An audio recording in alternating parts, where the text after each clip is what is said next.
Olá, ouvintes do Mundo Jurídico. Meu nome é Daniela Oliveira, eu sou editora do Grupo Gen, editora forense. Estamos aqui para mais um podcast do Gen Jurídico e temos a honra de receber hoje o professor Rodrigo da Cunha Pereira, que é doutor em Direito Civil, advogado, presidente do IBDFAM, onde tem atuado diretamente para a proteção e o desenvolvimento do direito das famílias brasileiro. A gente vai conversar um pouquinho hoje sobre um tema que interessa a todos nós. O que acontece quando o amor acaba? Divórcio e dissolução na união estável. Mas antes da pauta, um breve recado para você, ouvinte. Não esqueça de apresentar o nosso podcast para um amigo ou amiga que ainda não conheçam o nosso podcast. Vamos aumentar o tamanho da podosfera. Olá, professor, é um prazer tê-lo conosco nesse bate-papo. Olá, Daniele, muito honrado. O prazer é todo meu de falar desse tema que eu gosto tanto, né? E eu trabalho com isso há 40 anos. Eu sou advogado e professor e trabalho com isso na teoria e na prática. Então, é muito bom poder falar desse assunto aqui que interessa a todos, né? Porque o amor às vezes acaba, infelizmente acaba. E aí nós vamos fazer o quê com isso, né? E aí nós temos que levar isso de uma forma menos traumática possível para as pessoas. Professor, a pandemia representou, acho que, um grande desafio para os relacionamentos, né? Alguns casais ficaram separados geograficamente, outros, pelo contrário, tiveram que ter uma convivência muito mais intensa por conta do isolamento social, e isso resultou num aumento, em muitos casos, do número de conflitos e, consequentemente, num aumento no número de divórcios e de dissoluções de união estável nesse período, né? Sim, Daniel, a pandemia ela escancarou isso, né? Eu, na minha clínica do direito, eu chamo de escritório de clínica do direito, que eu tenho essa visão pela psicanálise, né? Uma escuta psicanalítica, e o que eu pude ver é que a intimidade que as pessoas se viram obrigadas a conviver com ela escancarou muita coisa. Muitas vezes as pessoas queriam se divorciar e vinham adiando. E essa intimidade, na verdade, revelou assim: eu era infeliz e não sabia. E muitas pessoas tiveram que encarar isso. Então, por causa disso, o número aumentou muito. É o que eu constatei aqui na minha clínica do direito. E se o amor acaba, tem que enfrentar isso, ou seja, é importante formalizar o fim da conjugalidade, né? E quando estou falando fim da conjugalidade, porque nós falamos que pode ser pelo divórcio, quando há casamento formal, e a dissolução da união estável, quando não há um casamento formal. As consequências jurídicas disso são as mesmas, né, nos aspectos pessoais e econômicos, mas, enfim, seja no divórcio, seja na união estável, é importante encarar isso. E, às vezes, Daniel, o que eu noto é que o divórcio e o fim e a dissolução da união estável nem sempre é um desejo, mas às vezes se torna uma necessidade. Por exemplo, em casos de violência doméstica, né, as pessoas precisam se deparar com isso, e separar é um ato de coragem, um ato de responsabilidade com a saúde. E as pessoas, para poderem ter saúde, elas precisam ter a coragem disso. E também é importante dizer do preconceito que ainda tem com isso. Não só o preconceito, mas o fim da conjugalidade, deparar-se com isso é muito difícil, né? Mas muitas pessoas se apoiam, muitos casais se apoiam na seguinte premissa: olha, eu não vou me separar por causa dos filhos, né? Isso não é verdade. Não é verdade. Inclusive que os filhos serão infelizes. Filhos infelizes serão filhos de pais infelizes. Então, não precisa colocar no filho a desculpa para não se separar. Separar é muito difícil, é um momento em que nós nos deparamos com o nosso desamparo estrutural e não podemos colocar no outro a responsabilidade disso. Os filhos estarão muito mais felizes, os filhos estarão mais felizes na medida que os pais estiverem mais felizes. Então, quando o amor acaba, é preciso enfrentar essa dura realidade, né? É isso. Professor, então, conversando um pouquinho sobre os efeitos jurídicos, né, os impactos no direito em relação a todas essas questões. Por exemplo, a separação de fato, ela gera algum efeito jurídico?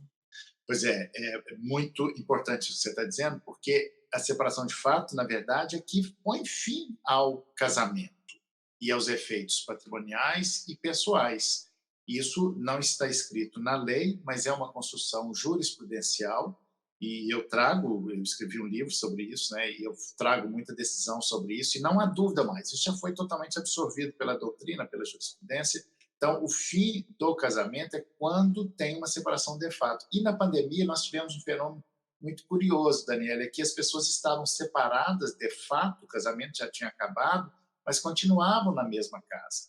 A grande dificuldade é provar que estavam separadas. E qual é a consequência disso? É porque se tem uma separação de fato e se as partes têm um apartamento, por exemplo, que estão pagando a prestação, a partir daquele momento, quem paga sozinho a prestação já não vai partilhar aquela parte do patrimônio que foi incorporado na constância da separação de fato. Então, esse é um fenômeno da pandemia, que não tem como não falar disso. Mas, em síntese, a separação de fato ela é que demarca o fim da conjugalidade para efeitos pessoais e patrimoniais. Né? Hoje em dia está um pouco em desuso as pessoas entrarem com uma ação cautelar de separação de corpos, basta que tenha prova. Mas quando a gente fala de separação de fato, é a separação é alguém que se separou e não mais voltou. Né? Pode ser a partir do dia seguinte, se não mais voltar, a partir dali já está demarcado o fim do casamento. E aí o casamento torna-se uma mera reminiscência cartorial, que é importante fazer isso por vários sentidos, não só os efeitos psíquicos, mas também jurídicos disso. Né? Mas, em síntese, a separação de fato é importante ser considerada aqui na conjugalidade. Né? Hoje ainda faz sentido a gente falar em separação judicial? A gente já viu algumas mudanças na legislação. Antigamente, a gente separava e depois divorciava, né? Era obrigatório. Hoje ainda faz sentido falar em separação judicial? Eu nunca mais fiz uma separação judicial. Aliás, quando eu falo nós, é o IBDFAM, Instituto Brasileiro de Direito de Família, propôs a emenda constitucional, a emenda constitucional, que se tornou a emenda constitucional 66, né, que é de 2010, o objetivo dela foi acabar com esse inútil instituto da separação judicial. Então, eu, como a maioria dos doutrinadores de jurisprudência, entende que não tem mais separação judicial. Separação judicial é de uma interferência religiosa que tinha no Brasil esse sistema dual, né, para se separar, para se divorciar, precisava passar pela separação judicial ou ter uma separação de fato longa. Né? Então, isso não tem mais sentido. A partir da emenda constitucional 66, nós que fez uma grande revolução no sistema de divórcio no Brasil a partir de 3 eixos básicos. Primeiro, acabou com a separação judicial. Segundo, sepultou com a discussão de culpa, que era um grande atraso, um grande sinal de atraso no ordenamento jurídico brasileiro. E terceiro, acabou com os prazos desnecessários. Ou seja, se eu casar hoje, eu posso divorciar amanhã. Não preciso esperar um prazo de 2 anos ou de 1 ano, como estava na Constituição, por isso a emenda constitucional 66, que acabou com os prazos. Mas é claro que se eu caso no sábado e divorcio na segunda, o louco que fizer isso, né, terá que se responsabilizar por isso. Em síntese, a grande mudança e importância dessa emenda constitucional de ter acabado com a separação judicial é que ela disse, olha, o Estado não é mais responsável por isso. Quem se responsabiliza por isso quem é responsável por isso é a própria pessoa. Né? Isso foi, então, um passo importante em direção ao Estado laico e ao princípio da menor intervenção do Estado na vida privada dos cidadãos, do cidadão. Não é mais o Estado que vai dizer quando é que eu posso me separar, que eu tenho que esperar 2 anos, sou eu. E, então, essa responsabilidade. Por isso, nós podemos dizer que a emenda constitucional 66, ela substituiu o discurso da culpa pelo discurso da responsabilidade. Isso foi muito importante, isso tem sido muito importante no ordenamento jurídico brasileiro e uma grande evolução no direito de família. O que a gente sente é que tem havido aí nos últimos anos uma desburocratização desses procedimentos, né? Um exemplo é o chamado divórcio administrativo. O professor poderia falar um pouquinho para a gente o que seria esse divórcio administrativo? Sim, isso está dentro de uma política. Quando a gente fala disso, é importante contextualizar todo, né, historicamente. o direito de família, em razão do grande volume de processos no judiciário, ele tem sido cada vez mais, há uma tendência de uma extrajudicialização, né? A advocacia tem ficado muito preventiva, cada vez mais preventiva, etc. E dentro desse contexto da extrajudicialização, veio a lei, e depois incorporada pelo Código de Processo Civil, que é possível fazer divórcios e inventários em cartório, né? São os chamados divórcios administrativos. Isso foi um avanço nesse sentido da extrajudicialização. Quando é que se faz isso? Quando é que se faz divórcio administrativo? É quando é consensual e não tem filhos maiores, menores, aliás, né? Quando os filhos não são menores. Então, é possível, isso foi uma simplificação, é possível fazer o divórcio administrativo. E depois, claro que já tem, o direito não é uma ciência exata, né? Ele vem evoluindo e já tem decisões nos tribunais, e eu falo isso muito, trago isso, né, nessa terceira edição do meu livro, desse direito das famílias, em que é possível fazer o divórcio judicial, mesmo se as questões faz apenas o divórcio administrativo e discute as questões de guarda de filhos na justiça, por exemplo. Então, essa é uma tendência do direito de família, de ter cada vez mais a não intervenção do Estado, né? E isso, os filhos estarão protegidos. Vai discutir a questão dos filhos e faz o divórcio administrativo.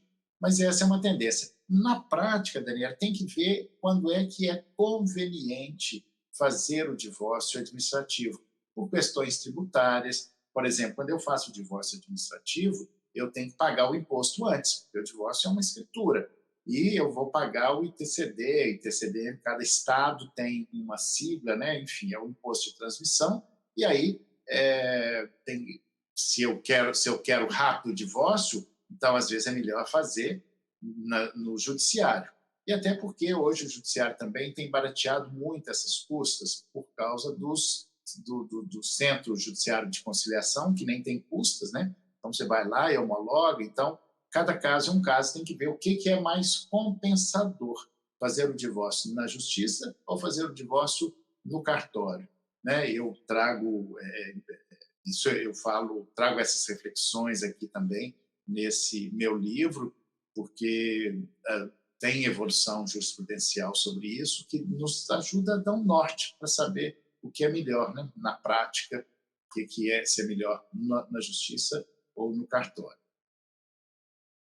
Professor, então, na sua experiência, por exemplo, se for um casal que tem uma quantidade grande de bens, aí talvez seja mais interessante judicializar do que fazer no cartório? Sim, porque se tem, às vezes a pessoa quer fazer o divórcio e vai fazer o divórcio e para fazer a partilha de bens, porque a diferença básica para saber se é melhor num ou em outro é que no judiciário você pode fazer o divórcio e vai fazendo a partilha de bens depois. Claro que essa partilha de bens não é bom que fique para muito depois, porque o pagamento de imposto, quanto mais rápido você fizer, mais benefícios terá, benefícios tributários, né? Mas se você quer o divórcio mais rápido, sem fazer a partilha de bens, você pode fazer ali, é melhor fazer no judiciário, né? Quando tem um grande volume de bens, e às vezes os bens não é tão simples, né? Fazer o pagamento desse tributo, tem muitos ajustes, e aí vai mais rápido. Se quer o divórcio, se já quer homologar a questão de guarda de filho, aliás, quando é guarda de filho, nem sempre, dificilmente, a não ser nessas exceções que eu disse, é possível fazer lá, mas fazer no cartório. Mas, enfim, quando tem outras questões envolvidas, é melhor fazer no judiciário. Professor, isso a gente está falando no divórcio consensual, né? Quando está tudo que é raro, né? Na verdade, quando o casal, né, ou as duas pessoas, elas estão de comum acordo com uma série de coisas. Mas a gente tem muitos casos em que, na verdade, existe uma grande discussão, inclusive em relação à guarda, inclusive em relação à questão de bens, né? Essa seria a principal diferença entre o divórcio consensual e o litigioso, e existe diferença de procedimento entre esses dois tipos de divórcio? Eu sempre falo para os clientes assim, olha, tem duas maneiras de resolver as coisas, ou por bem ou por mal. Por bem, vamos fazer consensual, mais rápido, mais fácil, mais barato, menos traumático, né? Então, é bem, bem melhor. E nós devemos envidar todos os esforços para fazer um divórcio consensual. Claro, né, gente, que quem tem filhos tem uma responsabilidade maior com a manutenção do casamento, mas isso não significa que ficar casado a qualquer custo. Então, mas se não foi possível fazer o divórcio consensual, então tem que ir fazer divórcio litigioso. E o CPC de 2015, ele simplificou um pouco essas coisas, e eu falo isso, né, quem quiser aprofundar um pouco mais, nesse meu livro, esse Direito das Famílias, eu tenho um capítulo, uma parte que fala só dos aspectos processuais. E aí tem que entrar com um processo litigioso. E claro que no direito de família tem muitos aspectos que são possíveis de termos decisões liminares, cautelares, né? Mas o rito processual ainda é o rito ordinário, mas com possibilidade de medidas cautelatórias. E o problema, os aspectos pessoais do divórcio, que são uso do nome, guarda, convivência, esses podem ser resolvidos, geralmente são resolvidos liminarmente, porque isso é urgente, o direito de família é sempre urgente, principalmente esses aspectos. E também a pensão alimentícia. Agora, o aspecto da partilha, aí, Daniel, é um problema, né? É uma longa história que o judiciário enfrenta, mas aí nós temos que pensar mecanismos, e é o que eu tenho feito não só na advocacia, mas também na teoria, né? Nesse meu livro Direito das Famílias, que tem todo o programa de Direito de Família, um capítulo específico sobre divórcio, onde eu falo dos mecanismos de como é que nós podemos acelerar essa partilha, né? Isso é importante, mas é uma lástima porque esses processos litigiosos, eles costumam ser eternizados na justiça, né? E vir aí um grande gozo é uma expressão psicanalítica, que é esse paradoxo do prazer e do desprazer, e nós, profissionais do direito, temos que ter essa visão. Por isso eu falo que tem alguns conceitos de psicanálise que nos ajudam a entender e a conduzir todos esses processos judiciais. Então, nós temos que ter também uma responsabilidade ética com nossos clientes, né, de não nos permitirmos ser instrumentos desse gozo do cliente. Mas, enfim, o processo judicial litigioso, ele costuma ser um desastre na vida das pessoas, né? Por isso, nós, profissionais, temos que tentar evitar isso a qualquer custo. Nesse sentido, a atuação de mediação nesse tipo de processo tem sido bem sucedida? Sim, a resolução de conflitos, bom, primeiro que nós advogados primeiro quem escutamos esses clientes, né? Eu falo que nós profissionais do direito somos profissionais da escuta. Nós temos que escutar essas demandas que chegam para nós, os clientes chegam para nós num desamparo muito grande, com muitas vezes com um sentimento de rejeição muito grande, né? E com vou usar uma expressão psicanalítica e um pouco de giro, uma paulada no narcisismo, né? Quando se depara com isso que o outro não quer mais saber dele, então nós precisamos ouvir isso. E aí, muitas vezes as pessoas querem brigar, né? E essa briga não é boa, não tem ganhador. Então, tem alguns instrumentos para tentar diluir esse conflito, entre eles a mediação, que tem sido muito eficaz. Aliás, eu tenho falado muito tem um capítulo, né, nesse meu livro sobre mediação, que é, em resumo, trocar o bate-boca pelo bate-papo. Mas todos nós, advogados, todos nós que trabalhamos com direito de família, né, advogados, defensores públicos, promotores de justiça e juízes, né, magistrados, nós temos que ter esse espírito da mediação, muito mais do que ter uma técnica da mediação, porque tem muitas técnicas, tem muitas perspectivas de mediação. A mediação proposta pelo IBDFAN é da linha psicanalítica, por exemplo, está lá no site do IBDFAN. Mas antes disso, independente disso, a mediação é muito importante e ela traz um espírito, né? O espírito da mediação. Todos nós devemos estar imbuídos desse espírito. Esta é a advocacia contemporânea, esse é o direito de família contemporâneo e desejável, né, para atender aí o interesse do jurisdicionado. Professora, a gente falou um pouquinho de casamento, de divórcio, mas a gente tem também no Brasil uma grande quantidade de uniões estáveis, né? Que tem a característica de ser um relacionamento informal. Como se faz para dissolver uma união estável? Pois é, a união estável, ela é, primeiro, não tem como não dizer que ela é um paradoxo, né? Um paradoxo porque nós tivemos muitas leis que vão tentando equiparar, tentando aproximar a união estável do casamento. O casamento foi e vai continuar sendo um paradigma de constituição de família, mas na medida em que vai aproximando do casamento, ela vai perdendo a sua ideia original, que é de ser livre.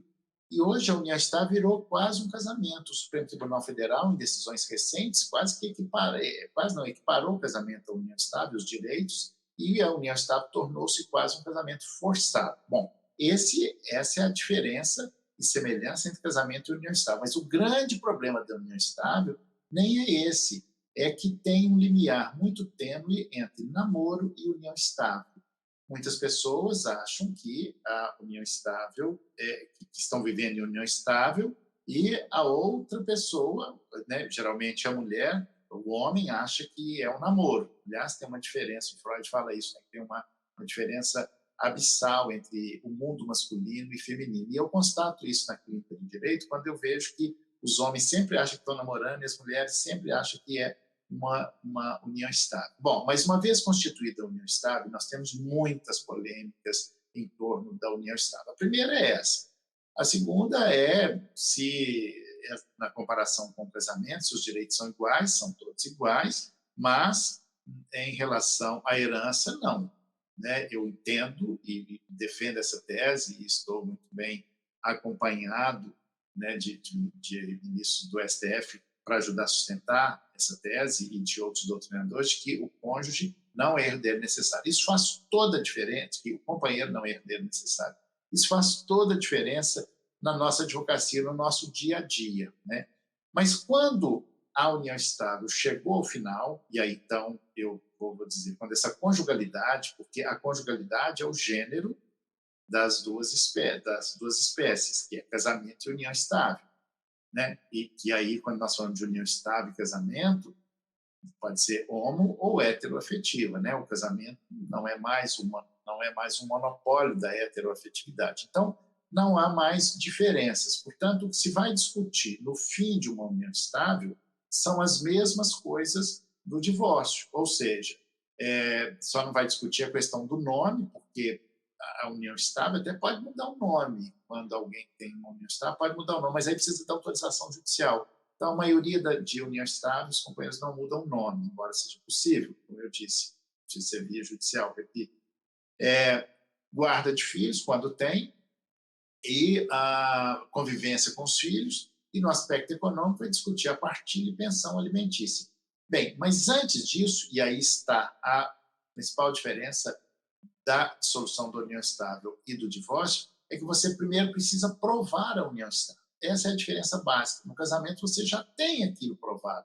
Na união estável, você não tem aquela conjugalidade provada, você precisa provar. E é sempre bom lembrar que ganha na justiça não é quem tem direito, mas quem tem a prova do direito. Então, quando nós vamos fazer uma reivindicação de uma dissolução de união estável, primeiro nós temos que reconhecê-la, né, como união estável. E aí começa o problema. Uns dizem que é união estável, outros que não. Quando tem filhos, é mais fácil fazer o reconhecimento. Né? E outra, quando tem um contrato, também é mais fácil, porque ali estão estabelecidas as regras, mas quando não tem um contrato, o regime de bens, porque aí quando for fazer a partilha, vai fazer a partilha como? De acordo com o regime de bens. E qual é o regime de bens da união estável? Bem, se não tem um contrato, entra no regime, entre aspas, automático, que é o da comunhão parcial de bens. E o regime da comunhão parcial de bens, que significa tudo que foi adquirido na constância do casamento ou da união estável, a título oneroso, ou seja, com o produto do trabalho de um ou de ambos, é metade de um, metade de outro. Isso significa que estão fora os bens adquiridos a título gratuito, que são herança, doação, subrogação. E essa subrogação de uma coisa vendeu, trocou, colocou outra no lugar, né? Vocês já sabem disso. Mas, então, se não fez o contrato, o regime é esse, o regime é automático, né? Se fez o contrato, e aí temos outro problema, que é diferente do casamento. Qual a validade, eficácia desse regime, desse contrato, se eu fiz esse contrato hoje, mas já vive em união estável há muitos anos, né?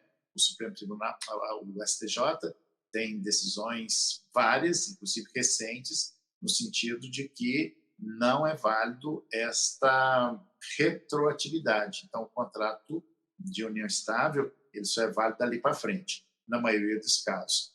Claro que comporta exceção, como o direito de família, tudo comporta exceção, cada caso é um caso. Porque o objetivo disso, ou melhor, o espírito disso, da não retroatividade dos contratos de união estável, é para evitar fraudes, né? Por exemplo, olha, eu estou casado, estou vivendo em união estável há 20 anos, não fiz contrato, comunhão parcial. Aí eu faço um regime, um contrato, pressiono a minha mulher para fazer um contrato que é da separação de bens. Ela, para não separar, faz aquilo, mas não era a vontade dela. Então, esse é o espírito e da última decisão do STJ, que fala sobre isso, que não tem essa retroatividade. Em síntese, Daniela, eu me estendi demais nesse item, né? Mas é importante demarcar essa diferença entre casamento e união estável.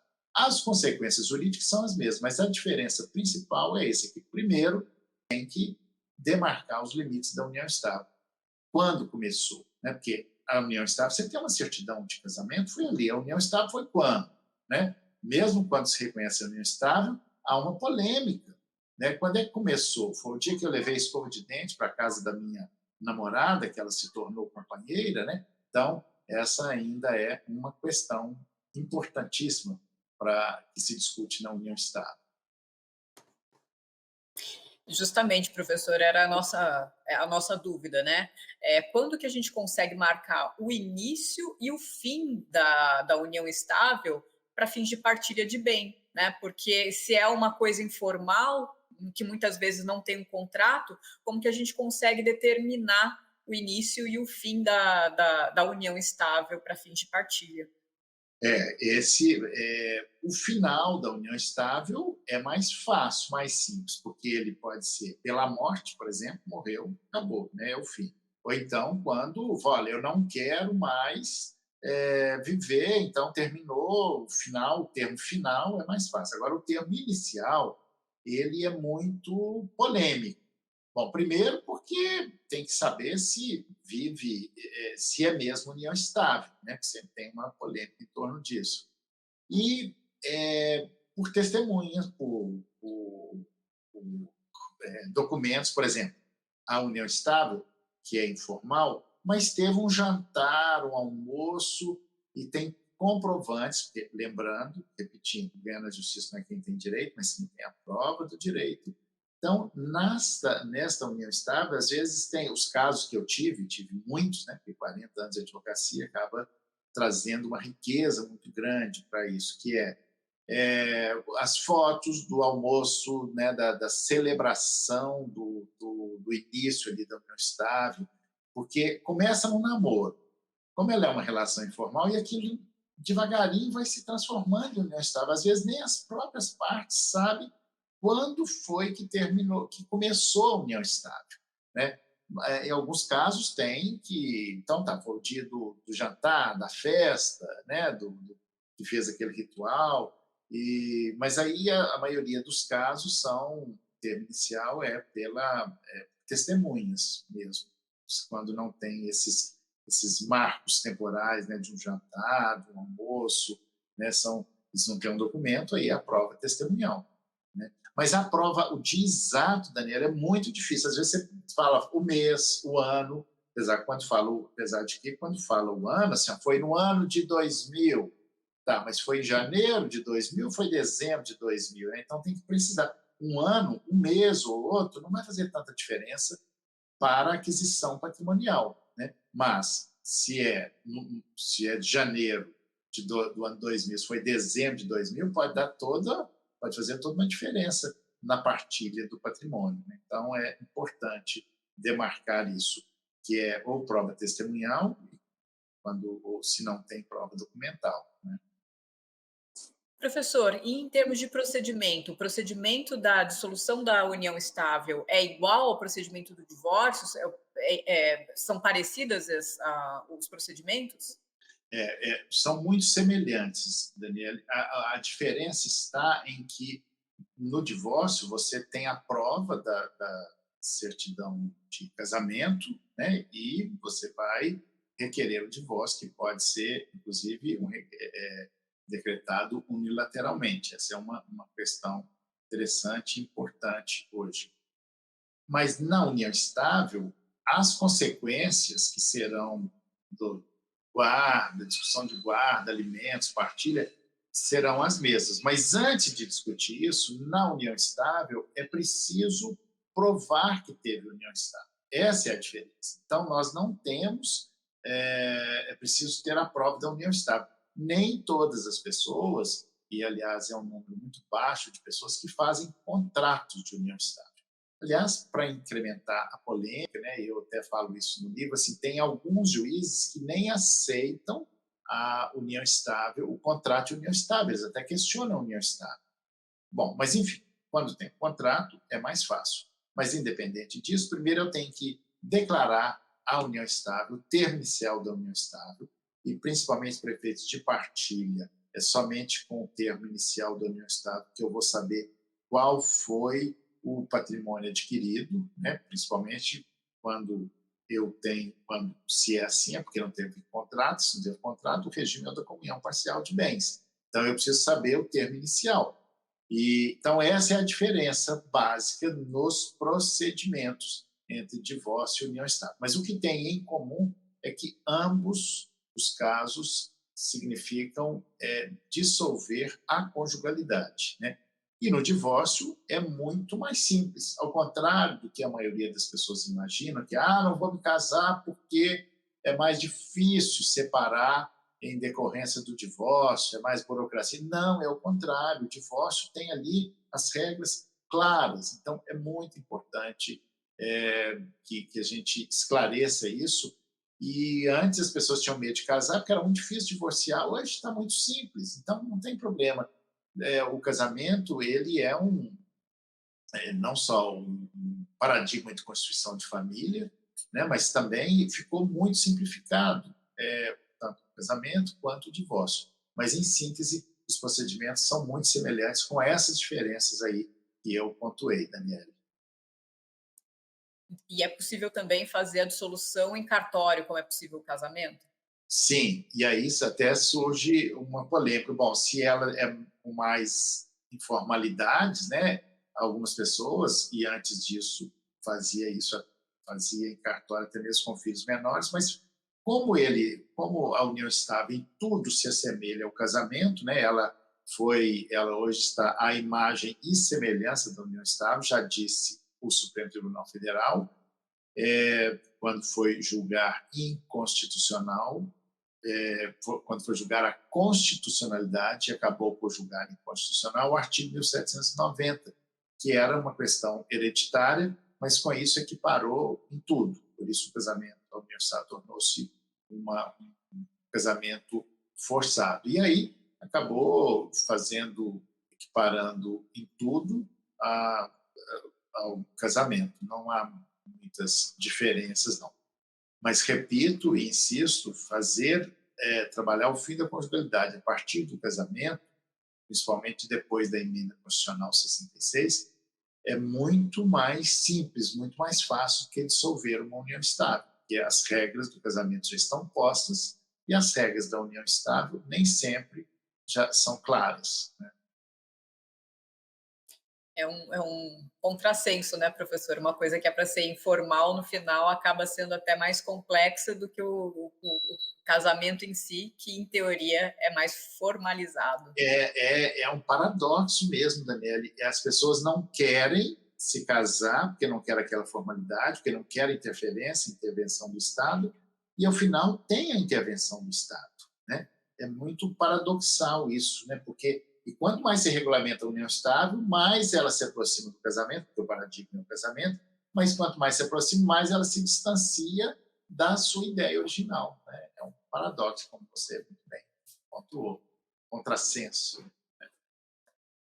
Professor, e como funciona? A gente falou um pouco do divórcio, falou um pouco da dissolução da união estável, e a gente percebeu, aí o professor deixou bem claro, que vários pontos são comuns tanto em relação a um quanto a outro, né?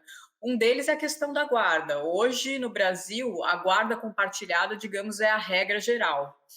Como que ela funciona na prática e quando ela não deve ser utilizada? A guarda compartilhada é a regra. Nós ainda estamos, no Brasil, no momento de implementação da cultura da guarda compartilhada, né? Mais importante que a guarda compartilhada é entender essa cultura da guarda compartilhada. Assim como eu falei da mediação, é importante entender a cultura da mediação. Então, a guarda compartilhada, essa cultura ainda está em implementação, embora tenha regras, né, dizendo que é guarda compartilhada, ainda há muita dificuldade com a guarda compartilhada. Primeiro, porque nós estamos num sistema patriarcal, num contexto histórico patriarcal, em que se acredita que quem sabe criar filhos são as mulheres, né? Na verdade, historicamente, foram as mulheres que criaram os filhos, né?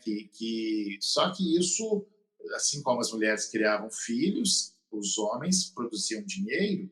Então, quando vem a guarda compartilhada, as mulheres se sentiram como se fosse uma tomada de poder, né? Então, a guarda compartilhada, ela tem o grande mérito, a grande importância de dizer o seguinte: olha, a guarda não é sua nem nossa, nem sua nem minha, ela é nossa. Ou seja, ela quebra uma estrutura de poder. Então, por isso, nessa quebra dessa estrutura, nós estamos ainda caminhando. E é muito interessante quando a gente diz que, eu sempre digo isso, aliás, que não há guarda compartilhada no Brasil. Então, quantas mulheres estiverem dizendo: eu deixo o pai visitar o filho? Duas coisas erradas nessa frase. Primeiro, eu deixo, não tem que deixar, porque isso é uma decorrência do poder familiar, e ninguém nunca ouviu um homem dizer: eu deixo a mulher ver o filho, né? Então, e outra coisa, visitar, né? Essa expressão, ela deve ser evitada, né?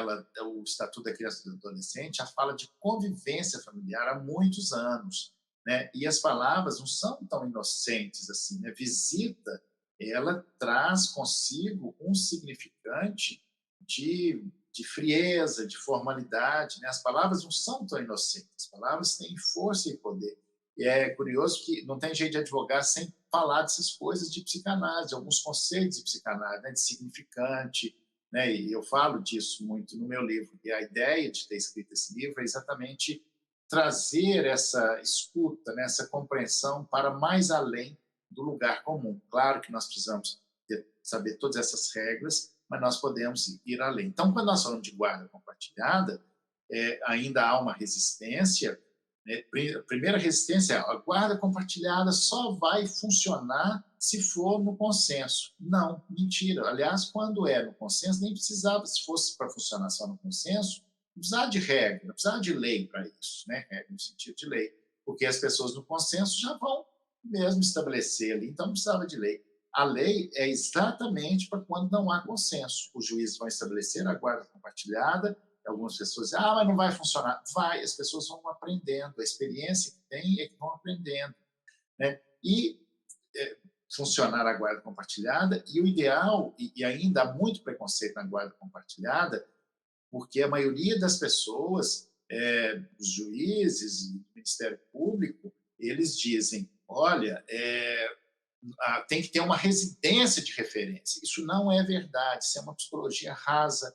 A referência da criança é ter duas casas. Não é necessário. O que é necessário, que a lei diz sobre referência, é que tem que ter uma cidade base.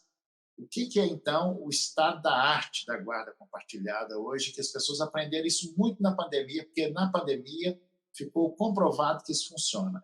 Guarda compartilhada com residências alternadas. Algumas pessoas vão dizer: mas a criança precisa ter rotina. Claro que a criança precisa ter rotina, só que a rotina dela será essa, né? Então, tem estudo, no Brasil não há, mas tem estudos sérios na Europa, e eu falo isso aqui nesse livro, né, que está indo aí para a terceira edição, onde está comprovado que os filhos de pais separados que foram criados nesse sistema de guarda compartilhada, com dupla residência, eles têm menos problemas. Menos problema por quê?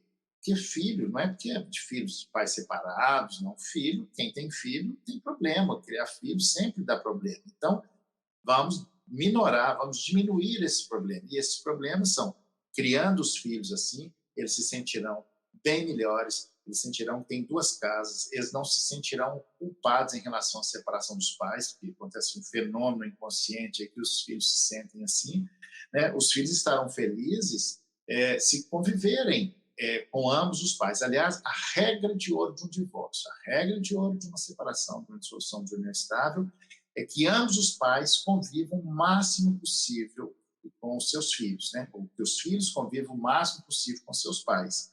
E isso, na verdade, o que as pessoas deveriam fazer é assim, olha, vai continuar do mesmo jeito.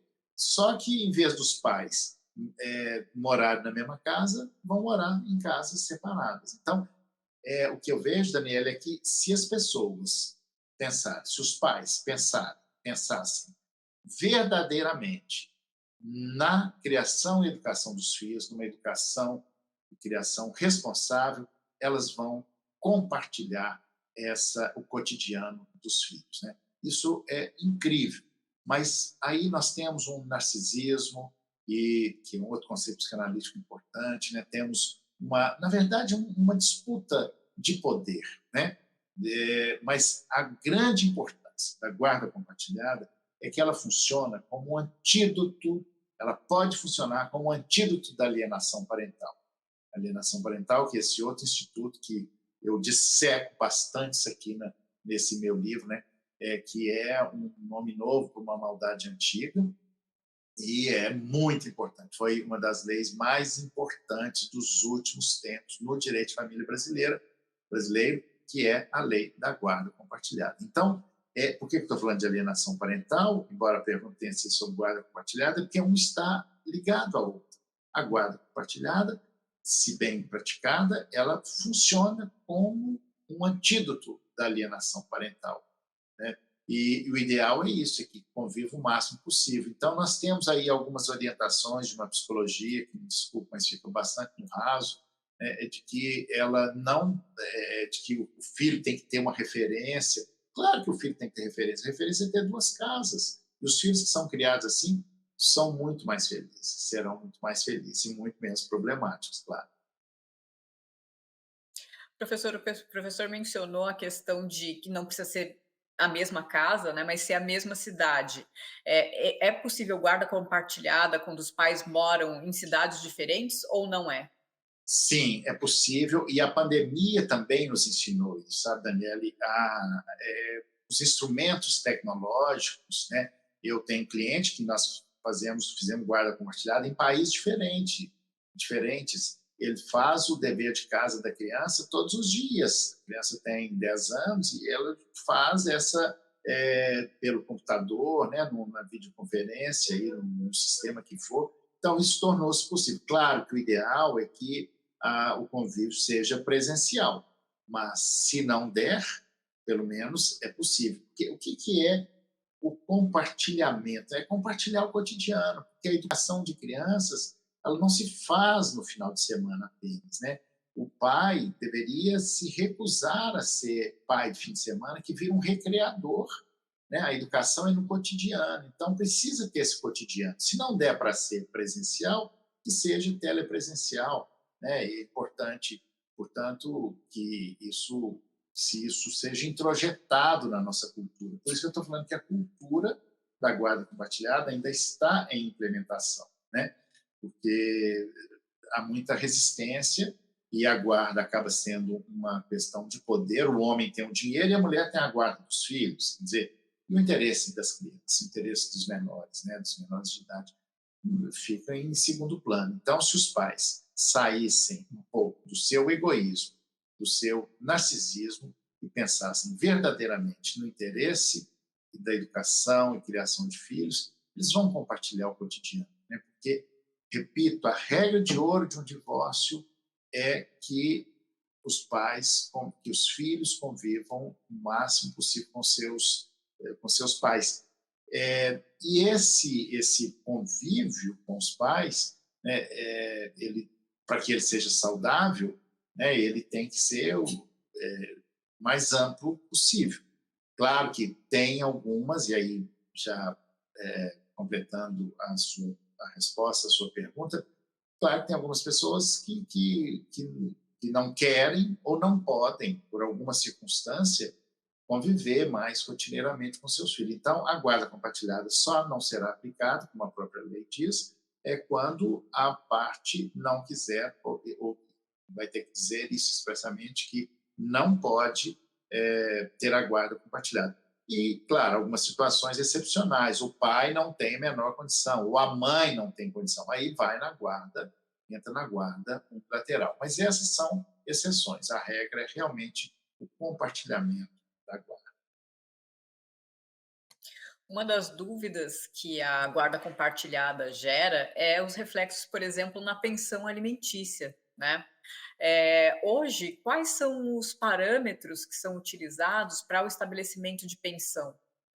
Essa pergunta é muito boa, é a pergunta que todos os clientes fazem, né? Na verdade, a guarda compartilhada não interfere ou não deveria interferir na pensão alimentícia. Por quê? A pensão alimentícia é a discussão do binômio necessidade e possibilidade.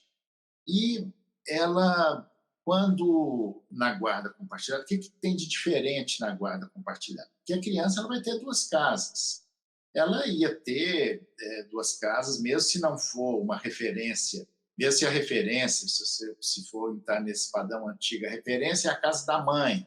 Então, não a referência é a casa da mãe, e isso vai diminuir as despesas? Não, não vai diminuir as despesas. Se a criança vai ter duas casas, depende de quem é. Direito de família, cada caso é um caso, né? Depende, assim, a mãe vai contribuir se, por exemplo, a mãe e o pai ganham o mesmo tanto, ou mais ou menos o mesmo tanto, porque a regra é a obrigação de ambas as partes na proporção dos seus ganhos. Quem ganha mais, paga mais. Se ganham mais ou menos a mesma coisa, vão dividir as despesas. E quais são essas despesas? Despesas que são exclusivas, tem dois tipos de despesas. Despesas que são exclusivas dos filhos e despesas que são comuns com a mãe. Por exemplo, se a mãe tem a casa da mãe e ela que sustenta a casa da mãe, então não vai ter despesa, e tem a despesa da casa do pai, então não terá essa despesa. Então, nesse sentido, pode ter alguma interferência, mas aí tem que analisar no caso a caso mesmo, né? Mas na medida em que, se a mãe não trabalha, se é um caso excepcional, que também isso é uma exceção, vai acontecer que não vai mudar nada, vai alterar a pensão em relação, por causa da guarda compartilhada, claro. E essa questão da pensão alimentícia, ela ainda é um debate hoje em dia, né? Por exemplo, quando a companheira ou a esposa, ou ex-companheira ou ex-esposa tem direito à pensão e quais os parâmetros que se utiliza para essa pensão? Como que fica, professor? Olha, primeiro que história de pensão alimentícia é sempre assim, ó, quem paga sempre acha que está pagando muito e quem recebe sempre acha que está recebendo pouco. Aí nós temos a pensão para os filhos, né, que é obrigação de ambas as partes, na proporção dos seus ganhos, e se a mulher não trabalha, porque historicamente isso pode ter acontecido, e pode ter, tem algumas situações ainda que a mulher tem que receber pensão, por exemplo, largou toda a sua profissão e foi acompanhando o marido em outra cidade, então é justo que ela receba, ou então um casamento muito longo, onde ela tem direito a receber, ela largou a profissão, né, então, ela tem direito a receber.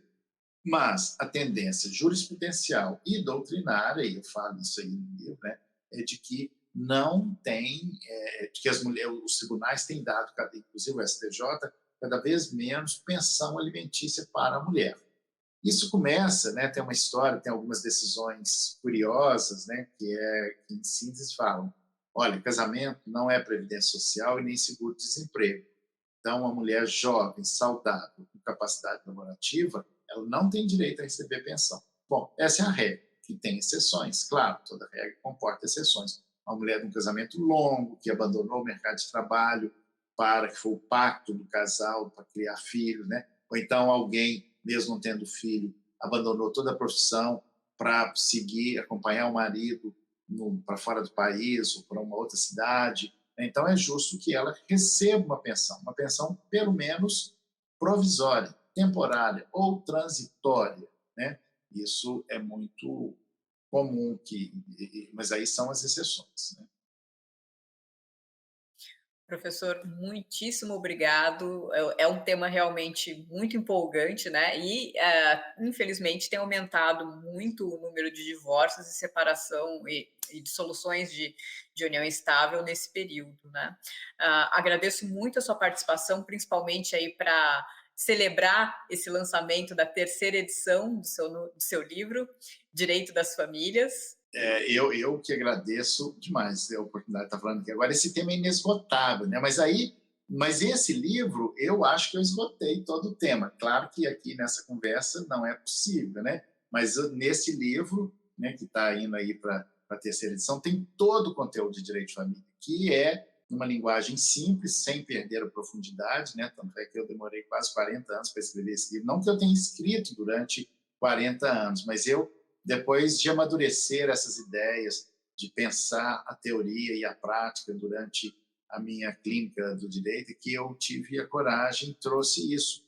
E procurei, sempre lembro do meu conterrâneo, Carlos Drummond de Andrade, né, de que escrever é arte de economizar palavras, por isso eu tem todo o conteúdo aí, né, do direito de família, nesse livro. E uma coisa curiosa também, que acho que é um diferente dos outros livros, é que não só a psicanálise, mas a arte também nos ajuda a entender melhor o direito de família. Ao final de cada capítulo tem uma filmografia, né, Daniel? Você muito bem me inspirou a fazer isso, e eu agradeço por isso. E aí tem indicação de muitos filmes, e poder pensar o direito de família pela arte é muito mais agradável, muito mais prazeroso e dá para aprofundar muito mais esses conteúdos, né? E é interessante que esses filmes que eu indico, são mais de 150 filmes, né, indicados em todo o livro, cada capítulo com um. Essa filmografia, ela nos faz aprofundar bastante esse conteúdo do direito de família, né? Às vezes o texto jurídico a gente gasta páginas e páginas para falar de uma coisa e vem a arte, um filme, né, a linguagem artística, várias linguagens artísticas, mas aqui nós separamos a linguagem cinematográfica, né, a filmografia, ela fala disso com muito mais profundidade, isso ajuda muito. Então, gostaria que vocês pudessem conferir lá essas indicações, essa filmografia para aprofundar o direito de família. Muito obrigado, Daniela.